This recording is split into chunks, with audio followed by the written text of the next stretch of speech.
નમસ્કાર મિત્રો. ઘણા લોકો એવું કહેતા હોય છે કે ઇન્ડિયન સિનેમા, બોલિવૂડ જે કોઈ ક્વોલિટી પિક્ચર નથી બનાવતી અથવા રીમેક ઉપર રીમેક બનાવે છે. પોતાનું કોઈ કોન્ટેન્ટ જ નથી, પોતાની કોઈ સ્ટોરી જ નથી. તો આજે હું એક એવી મૂવી વિશે વાત કરવા જઈ રહ્યો છું જે હાલમાં મેં હમણાં જોઈ અને આમ લાગે કે એકદમ હૃદય સ્પર્શી ગઈ. આ મૂવીનું નામ છે હોમ બાઉન્ડ. તમે ક્યાંક ને ક્યાંક સાંભળ્યું જ હશે અને ઓસ્કર્સ માટે નોમિનેટ થયેલી ઇન્ડિયાની મૂવી.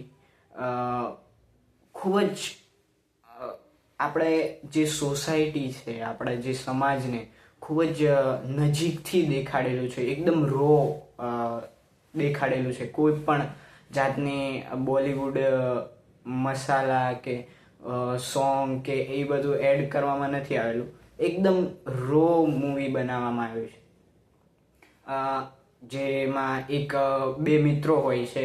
એક હોય છે SC કેટેગરીમાંથી અને એક હોય છે મુસ્લિમ કમ્યુનિટીમાંથી. અને તેમનું બોન્ડ અને તેમની જે ચેલેન્જ છે, જે સમાજમાં તેઓ સોસાયટીમાં જે ફેસ કરે છે, તો તે જોઈને એવું લાગે કે આપણે ઘણા પ્રિવિલેજ છીએ કે આપણને આમ શાંતિથી બેસીને બધું મળી રહે છે, કે શાંતિથી બેસીને આપણે સ્ક્રોલ કરતા રહીએ છીએ કે કોઈ પણ વસ્તુ જોઈ શકીએ છીએ. પણ આપણા ભારતનો એક એવો પણ તબકો છે કે જે આ બધી સમસ્યાઓને ફેસ કરી રહ્યો છે અને એ સમસ્યાને એકદમ રો રીતે દેખાડવું, કંઈક એક સીનમાં ગજબની વાત કહી દે, ગજબની એક્ટિંગ જે બે નવયુવાનો એક્ટર દ્વારા જે કરવામાં આવેલી છે, બહુ ગજબની છે. તમને એમ થશે કે આવી મૂવી આપણા હિસ્ટ્રીમાં, આપણી ઇન્ડિયન હિસ્ટ્રીમાં લગભગ 10 કે 15 વર્ષ પછી આવી કોઈક એક મૂવી જોવા મળે છે જે હૃદય સ્પર્શી જાય છે.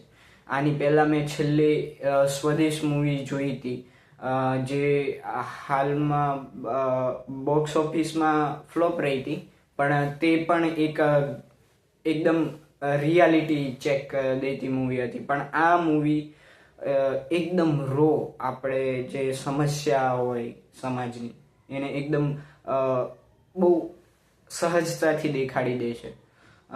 કહેવાય કે ભેદભાવ, આજની જે મોટી જ સમસ્યા છે કે ભેદભાવ, ઊંચ નીચ, તેને એકદમ રો રીતે દેખાડેલું છે. અને આ મૂવી જોયા પછી એમ થાય કોરોના અને બે મિત્રો વચ્ચેનો બોન્ડ કેવો હોય, કોરોનાને કેવી રીતે આવરી લેવામાં આવ્યું છે મૂવીમાં.